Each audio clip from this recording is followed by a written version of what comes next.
Hola otra vez, muchachos. Aquí estamos para completar la segunda parte de este día. Este es el plan. Ok. Vamos a trabajar en los subject pronouns y vamos a estudiar el verbo ser, present tense of ser. ¿Sí? So, because of that, our learning objective is to follow classroom instructions in the target language and to talk about yourself and others, which I include in the next session, but it's part of both. So let's go. On the textbook, we're gonna find ser and estar. Ser, only ser, not estar. We're gonna find it on page 24. See? The verb ser refers to what in English is to be, but in Spanish we have ser and estar, we have to. Let's start working first on subject pronouns. See? As you probably remember, a pronoun is used in place of a noun. So a subject pronoun replaces a noun used as the subject of a verb. In Spanish, there are 13 commonly used subject pronouns. Note that vosotros is used mostly in Spain. Vos is used throughout Central and South America, but for reasons too complicated to go into here, most Spanish textbooks do not mention or teach the verb forms associated with it. Subject pronouns are grouped by their grammatical number, singular or plural, as well as by person. In Spanish, the plural subject pronouns indicate the gender of the nouns they replace. Note that this is only the case for he and she in English.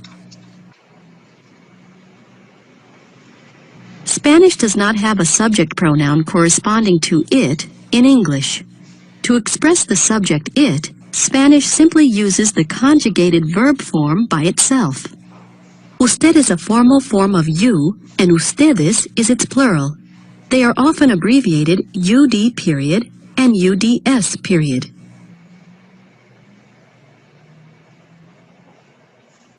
And these are the subject pronouns that we have in Spanish. See, as you heard in the video, we have them grouped by a number. So we have singular yo, tú, él. In Spain, the Spanish was yo, tú, él. And then the plural will be nosotros, vosotros, ustedes. And they are also grouped by which person they are, the first, the second, and the third. So yo is the first person singular, and nosotros is the first person plural. Tú and vos is the second person singular, and then vosotros and vosotras is the second person plural. And the third person singular are él, ella, and usted, and the third person plural are ellos, ellas, and ustedes.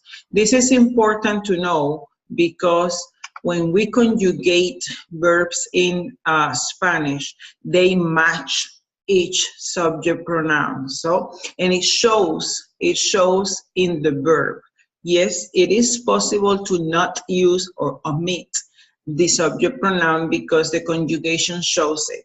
See? So if we consider the verb ser, soy only exists for yo. See? And eres only works with tú. And somos only goes with nosotros. So if you omit this, let's say we remove them from here. See? Let's say that let's go ahead. So we know that soy is always yo, that eres is always tú, that son is going to be either ellos, ellas, or ustedes, that es is going to be ella, él, or usted. See? So it is possible to omit the subject pronoun in the conjugation in Spanish, but the speakers do it for specific purposes. Making emphasis, avoid ambiguity, actually would force them to keep it and not omit it. And now, so you guys need to memorize this. Other important aspects is that to has an accent mark, but there is another version of to. There is another to that does not have doesn't have accent mark. See, and el, there is another one. See, the L, and I think I'm gonna insert a text box here to tell you.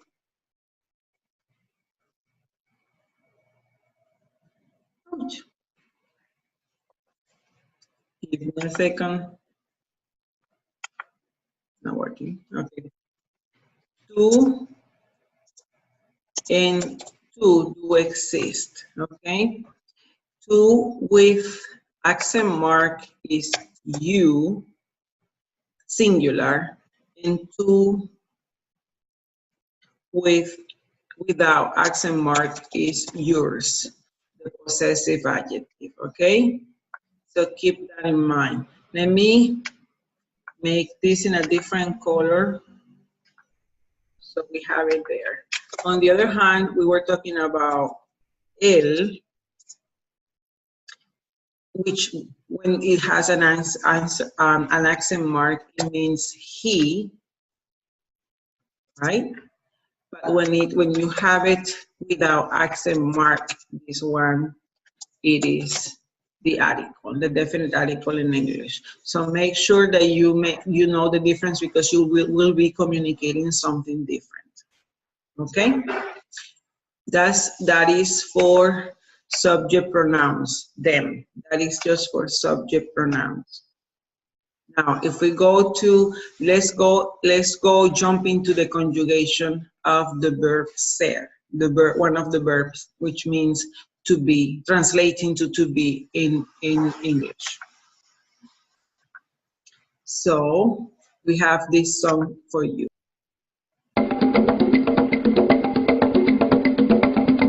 Soy, eres, es, somos, son, soy, eres, es, somos, son, soy, eres, es, somos, son, soy, eres, es, somos, son, soy, eres, es, somos, son, soy, eres, es, somos, son, soy, eres, es, somos, son, soy, eres, es, somos, son, soy, eres, es, somos, son, soy, eres, es, somos, son, soy, eres, es, somos, son, soy, eres, es, somos, son, soy, eres, es, somos, son, soy, eres, es, somos, son, soy, eres, es, somos, son, soy, eres, es, somos, son, soy, eres, es, somos, son, soy, eres, es, somos, son, soy, eres, es, somos, son, soy, eres, es, somos. Muy bien. That is the verb ser. See, one of the first verb that we have seen in this class. Let's continue back to the textbook and see that ser, as you saw in the song, it has soy, eres, es, somos, and son, and the version for vosotros is sois.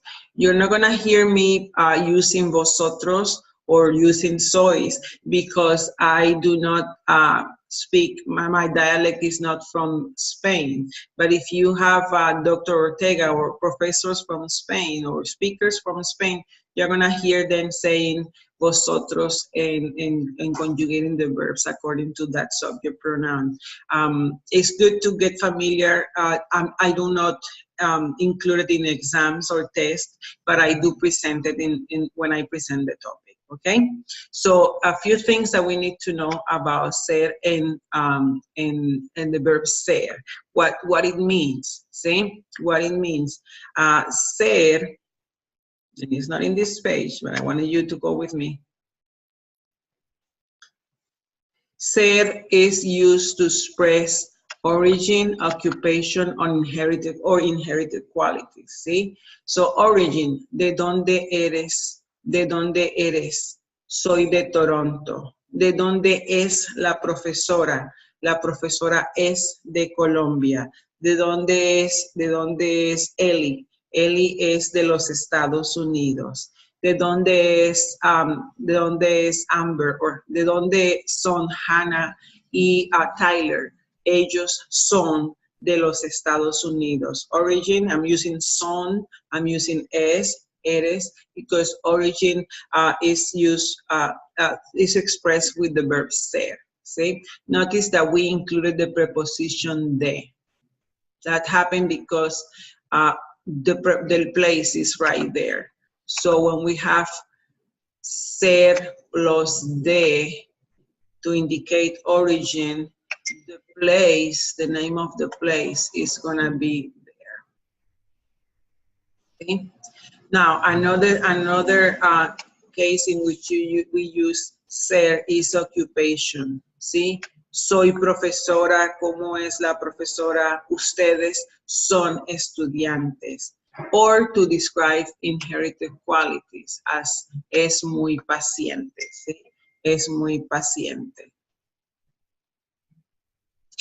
Here, in this passage, we have the first longest reading that you will be having in this class, see? And we are gonna be using it to study and practice the verb ser, see? Let's continue with that. I guess you know these guys, huh? You know, you have seen that guy. Or if you have heard the name Salvador Dalí, you know who I am talking about. Él es Salvador Dalí. Él es un pintor. Él es un artista. Where is he from? ¿De dónde es él? Él es de España. ¿Sí? Él es de España, es artista, origin, and es extravagante, inherited quality. Vamos con el segundo. Mr.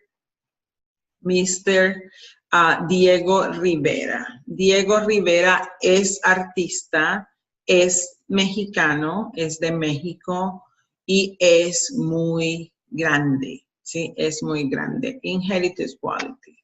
¿Sí? So let's go and read this. You will be working on my Spanish lab on comprehension about this reading. So let's go. Let me read it for you. I can make it smaller and have everything in there better. Salvador Dalí, and before I continue, let me ask you to try to check yourself on what you are able to grasp, to understand from this reading. English is going to help. This reading is designed for you to be able to guess the meaning and to be able to understand most of it based on how similar the two languages are. So let's hear this. Salvador Dalí y Diego Rivera son dos de los artistas más famosos en el mundo. I'm back. Let me start again. Salvador Dalí y Diego Rivera son dos de los artistas más famosos del mundo.